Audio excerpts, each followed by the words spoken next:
Hello guys and welcome to episode 18 of my Ymir multiplayer series. So, it's only been a day since the last episode and so not much has changed, but there is enough to make a video on.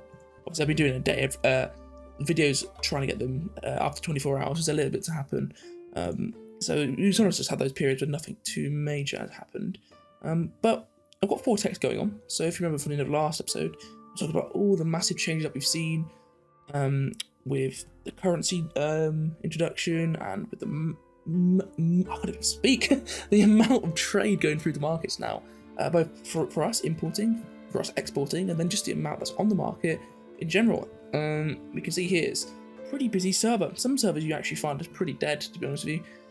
Whether it's because they started and just no one really joined in the first place, or it's because a lot of people quit en masse because maybe it was just running for too long or a bit boring or whatever. This server seems to be doing pretty well. Like, if we look here, it's obviously got 117 people, but probably half of these are inactive.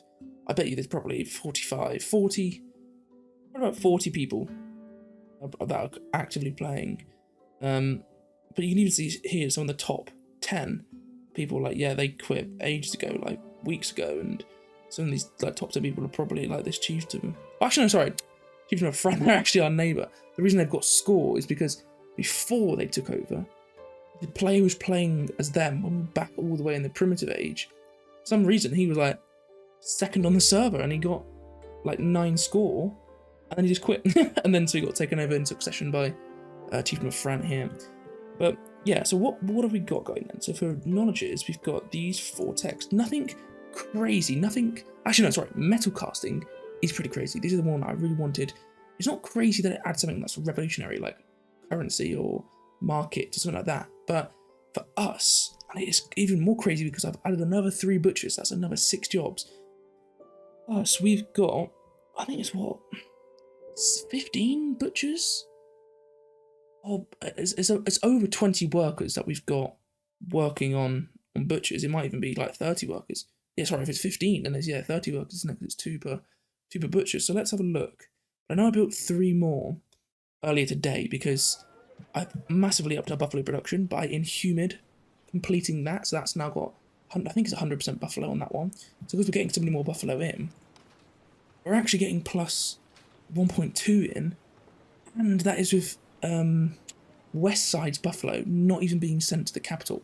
So we're getting a lot of buffalo in. So you can see here we've got 12, but it's 2 each, so we've got 24 workers. So we have got a lot of buffalo workers, and even then we're not producing enough leather. And that is with our 2 leather workers off. And I turned them off because we just simply weren't getting enough leather in, and I was worried that we were running out of leather on the market. But no, we are still getting some leather sold to us, but it's running a little bit short. I can see we're testing the market a little bit too much for leather, and there's a lot more competition now. Before it was just me buying it. Now Russia and Wolf are also buying a lot of leather, so I've toned down my leather production a little bit. We're still doing good though. What I've now set to is 80 stock levels. Before I was selling 3 when stocks were at 30. Well, actually, leather clothes are really important for a lot of these cooperative military units. Not that I'm building them, recruiting them, but archers, spearmen, archers, snouts, and shielded snouts, they all use leather clothes. So I actually want to have some stock in case I ever need to raise an army. I can at least have 80 leather shirts to use. The market is still very, very high in demand. Like, the free traders are actually usually the minimum price. So if anything is below the free traders, then that's just a joke. But a lot of demands are like 2.9. So yeah, it is one I still want to keep working at. And I've set it to 2.9 when we get to 120 stock. So that is what the benefit is of having extra trade service. Because I used to play the game, actually no, I've always sort of played it with extra trade service. Because what I like to do is work the market a little bit more flexible, or a bit more flexibility when working the market, so what I should say. Because for example, well, we'll go back to leather clothes as the example. If you only have, say, enough trading power to sell 1 item, you can just say sell 10 at 3. But what happens if 3 is no longer a good price because there's loads of new supply on the market? You're not going to make any sales and your stock is going to stock up. So that is when having extra trading service, which is simply just by getting another market, is now you can be a bit more flexible, and you can actually say, if I go back to leather clothes, when I get more stocks, I want to drop the price. If I really want to do, I could say if I get 160 stocks, because let's say we're not selling any more leather clothes because there's so much in the market, I could drop the price again to 2.6 to sell to free traders or whatever. So having that little bit of extra trading service just to create a few more extra offers, and you can see quite a lot of stuff.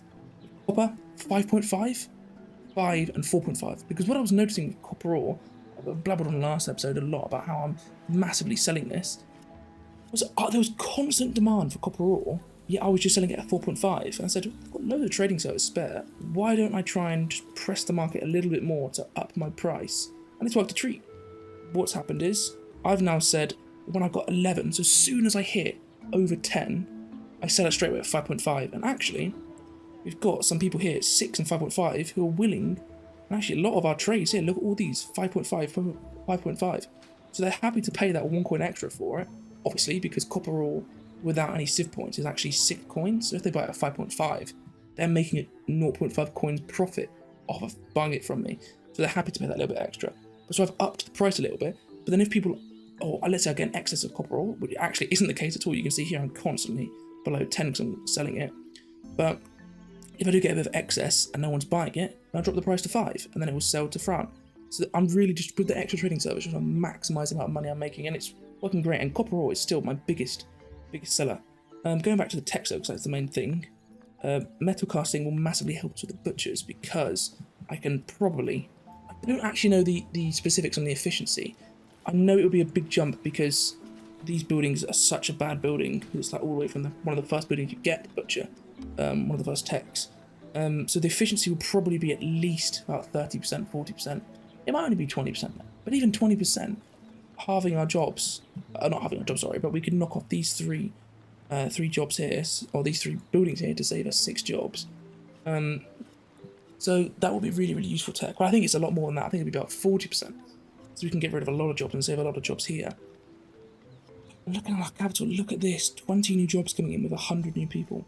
The reason that all this is red, we're looking terrible at the administration, I'll get into it in a second. But yeah, so we're not going to be getting 20 new jobs, we're going to be saving probably 10 jobs with our meat workers. I'm not sure where to put them. I had to think, and I think I have to go back to the poor man's economy, which is mud mining and mud brick making. But actually, it's still marginal saves, because mud bricks only uses mud. Water is literally irrelevant. Like we've got, well, if it's irrelevant if you've got water sources. If you have to have wells, and it can get a little more expensive. But for the water source, we've got unlimited water basically. It only uses mud. Mud is, I can tell you, one of the least demanded goods in the game, really, because anyone on any biome can mine mud extremely cheaply. So it's not like we need to use wood. It's not like we need to use an ore or leather or something that actually we could run out of. You're never going to run out of mud because you simply just put another mud miner down. So mud brick working, if we have a look, we put our mud bricks in for 1.2 coins. There is currently actually no mud bricks on the market. So getting a few extra mud bricks might save us 1.8 coins per mud brick. Actually, we might even be able to find that we can sell mud bricks on the market when there isn't any supply of it. So mud brick mining is a very, very low tier sort of economic industry, but when we've got loads of surplus jobs, it's a good one to put into. But why our economy is growing so much at the moment is I put another civ point into turnips. So turnips is actually a new food source that come out quite recently. Actually, I think it came out. I say quite recently. I think it came out back in February of this year, 2023. So it's about 7 months old, but new to me. And one of the more recent patches, actually, to be honest with you, I think the February patch was one of the latest patches that came out actually. So yeah, quite new. And that added pumpkins and turnips, I think. So I've got the turnips coming in. So as the same as I said with the cloves, how it splits it does split your food. So now, even though we're only supplying 8 anyway, demand for potatoes has gone down. So the price of it is being pushed down less. So it's gone from 5.5 to 5.1. That's absolutely fine. You can see that also chickpeas gone down slightly in price and in demand. Because it was like 22 demand, now it's like 19. Same for lettuce. But that's absolutely fine because the amount of money I rake in from the turnips at 5.1 and the extra life quality bonus and health, like the oligarch, if we look at here, 5.8 food quality, 17 health, huge stuff. So that is earning us a lot of money. Thing is, also, because we're saving on the foodstuffs now, on these lettuce and chickpeas, at 3 extra, and I've been opening up some new farms, we're absolutely raking it in. 25 chickpeas per tick. 17 SP tech, and look at this, would you believe it? I'm still, like, struggling to hit 100. Like, I've got it so it says, well, actually, I'm a bit confused. Oh, sorry, it's taken the 10 out from my stock. I did just hit 100, but, like, you can see, even when I've got 25 per tick, I'm still keeping up with it and selling very, very frequently. The lettuce, very, very frequently. 117 seconds ago, actually, like, I've just got rid of it. So you can see that even producing these huge, huge amounts, lettuce and chickpeas seem to be the main food sources on the server, which is quite fascinating. It's usually wheat. I always find it's wheat, but there is a lot of demand for wheat. There's very little sales, like very little sales at all. Whereas if you go to lettuce, you can see 814, and then chickpeas, 657. So there's a lot of demand for lettuce and chickpeas, but it is an arid focused server, which will explain why. But then again, wheat can be grown on arid and continental. So wheat should be the most, usually the most available food source in the game.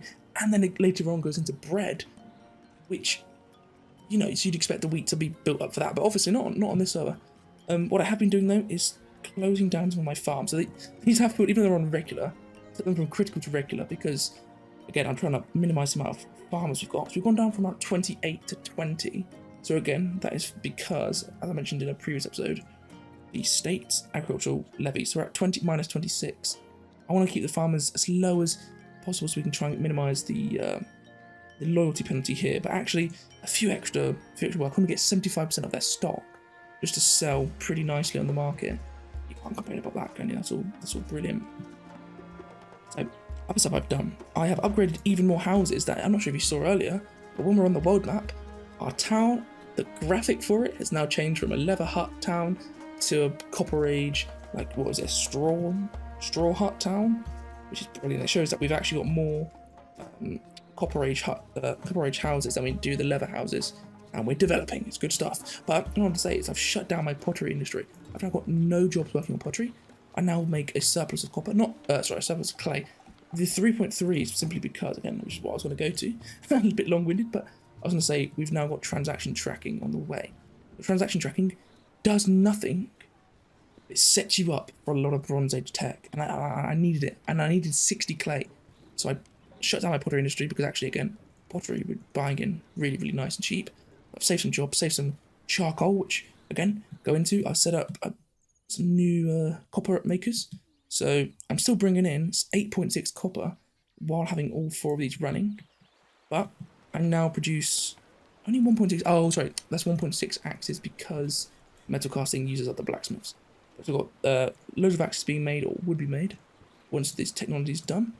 We've got storage hauling, which will be done soon. Again, it's just warehouses and granaries, nothing incredible. But the reason I've started to get all these techs, and also, sorry, padded armor doesn't use civ points anymore. That's a new one. Every single military equipment used to use civ points. Lots will do. Archery still uses the 2. Spear still uses the 2. I believe light helmets still use the 2.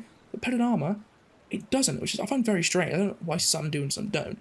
It's the same as what I was saying in other episodes of mud bricks. Mud bricks don't use civ points anymore. They used to use civ points. Fish used to use civ points to actually have to produce the fish. So I like how they've taken that out because, while yes, it is good to make it so some goods are restricted by the people who do take the risk of putting the civ points into it to produce it, fair enough. But at the same time, there are some things like mud bricks. It's such a key resource. To lock it behind the civ points I thought was quite unfair before, so taking it out I think is a great choice. And padded armor, again, very, very strange. Padded armor is very specific. But hey, I ain't going to complain. I've started getting it researched, bought in some textiles to research it. Very low chance to succeed. Same with storage hauling, both just at 50%. But again, they're not using that major job with builders and artisans. I don't really care about having a slight debuff to them. Transaction tracking though, using officials. Anything that uses officials in a tech is horrendous because obviously your state power, your administration, is all dependent on officials. So loyalty's crashing because of the state power loss, and waste is at an all-time high. Well, even then, saying that, because we've got such good management of our waste, it's only at 22%, but it is gone from like 0% or 1% where I had it down to now 22%, so we're losing 100 coins of waste. But even with all of this, we're still making 152 coins, so we really are raking it in. But yeah, we'll have to wait a little bit longer just to get that transaction tracking. But the reason I've got all of these guys, obviously I want to get the text. But the reason I'm trying to push them a little bit harder and actually try and push for some other tech as well, like irrigation shortly afterwards, is because I feel like I've been falling behind. It was just smelting. I got smelting about 4 or 5 days ago. Yeah, I didn't bother to get it. I was like, oh, I don't really care about foundry level 2s. Didn't, and then now actually they're quite useful to just produce my own cooperatives and axes. That's another story. So I wasn't getting it. But that's not the point. If you don't get techs, in some situations, it actually means you physically cannot unlock later techs, which are important. So even though transaction tracking, we look at it, oh, it's not doing anything, it really is just cost me 10 officials for nothing. It cost me 500 coins. It was quite a big hit to my treasury. Why would I bother getting it? But actually, that could be the reason why we haven't got bronze yet. Or that could be the reason why we haven't got more Bronze Age or very late age copper techs that I will need. So getting these sort of techs is really important, because remember, getting techs is dependent on your people's intelligence, stuff you've done.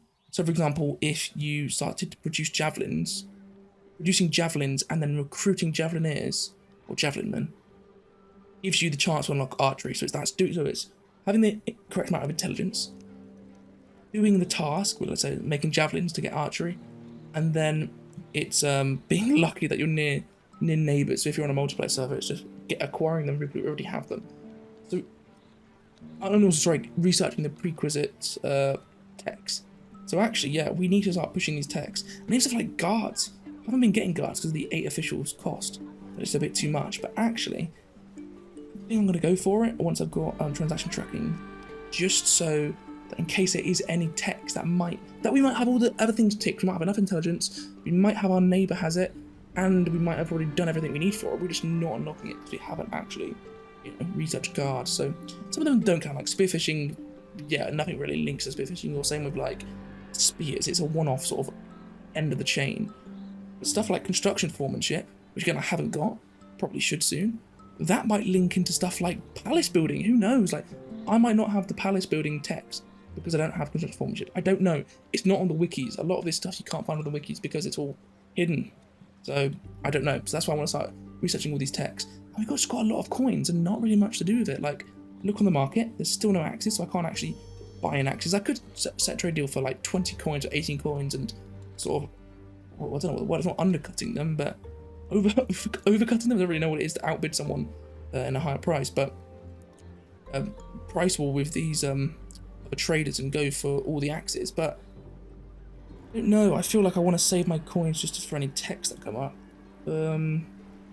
Yeah, I've got 1 civ point. I've been scouring the market for any other things. Like turnips was a lucky find. I just clicked on it, I was like, I'll give it a look, and actually you can see there's a little, even though there's only 3 sellers, there's a little bit of supply here, whereas all the other food sources that I've shown don't have anything.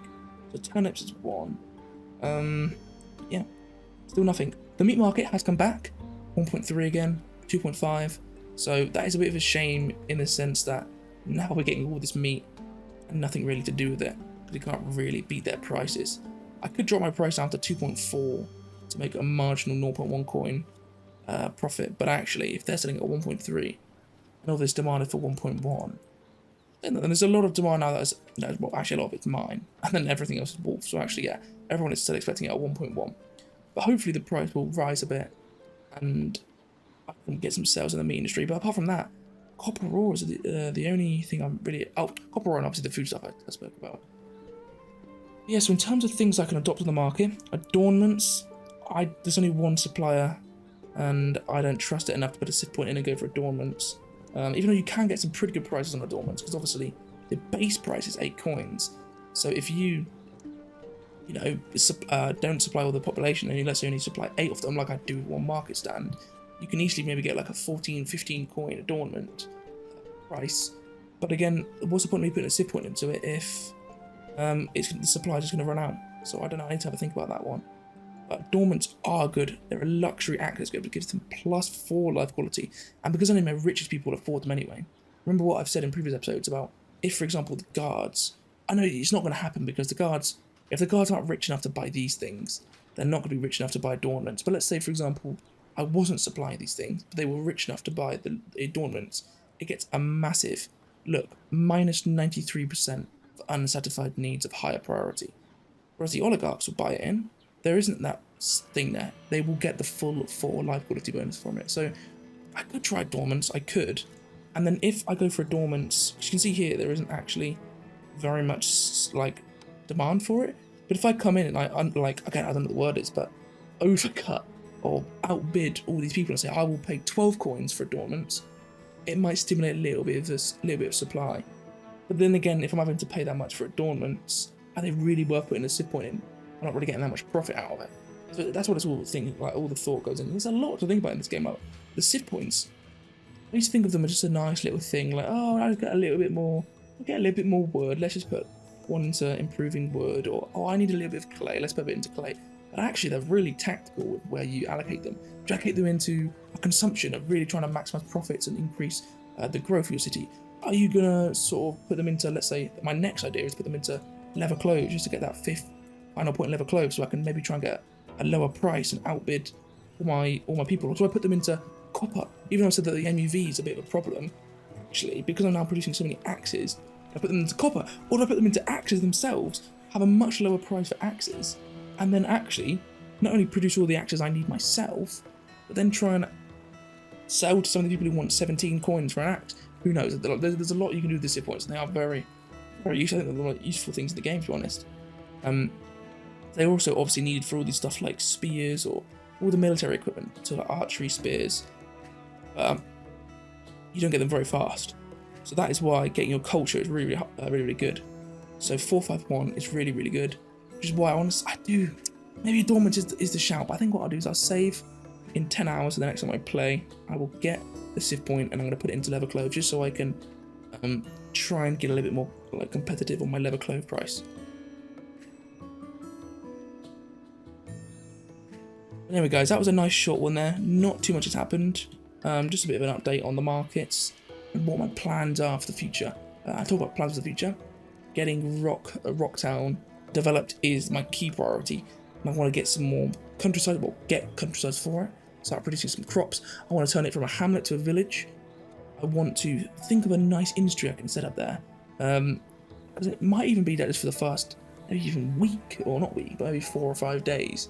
I only really use it as a forced labour income, and just have it like silly jobs like tool makers or flint collectors or mud miners or whatever, until I can really get a proper industry going there. But I have to wait and see, and I'm quite excited to have 2 towns running and develop it and really see how we progress in the game. But so far guys, if we have a look here, 16th place, we are shooting up, and yes, now the gap is increasing a little bit, so now it's a 2,000 difference, but actually 16th place ain't too bad, seeming not that long ago I was in about 20th place, so I come up for about 5 slots, and before we were about 30th place for like the first maybe 7 or 8 episodes. So we are doing pretty good guys, and I'm happy with our progress.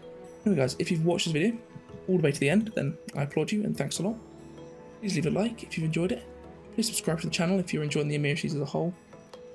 Click the link in the description for the Discord. Come say hi, come chat, come give feedback, whatever. Love to see you guys in the Discord. But anyway, thanks a lot for watching, and I'll see you in the next episode.